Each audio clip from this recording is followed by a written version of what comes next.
aya bener cek ilmiah, aya bener cek falsafah, aya bener cek umum. Dengekeun sia.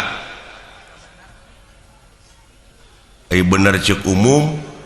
Cek umum kadang-kadang patongong-tongong jeung cek ilmiah. Contohna, sok umumna di urang nyarita panon poe bijil ti mana? Ciwetan. Yakin? Leres.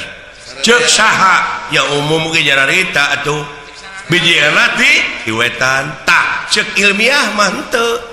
Lain kitu. Nah, kumaha kitu? Da panon poe mah cicing. Da bumi nu muih.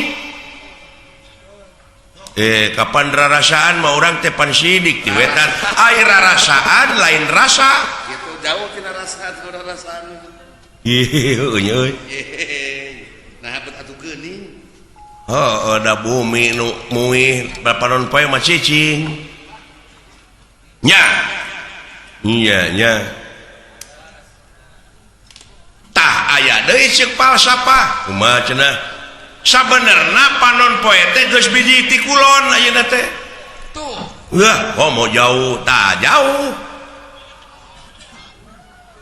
Ceuk kolot ulah nuduh kanu jauh.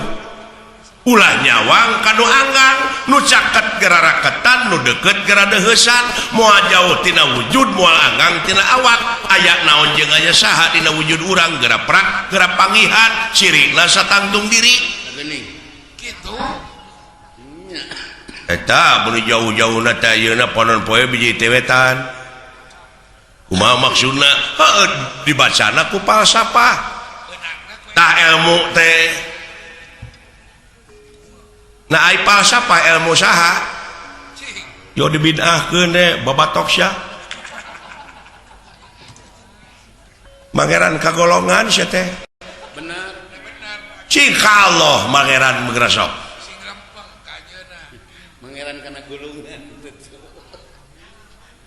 Jadi panon poe teh biji ti kulon ayeuna teh maha tah ceuk falsafah teh kumaha kieu jang panon poe biji ti kulon teh sing sok buktikeun jelaskeun abeh ngalalarti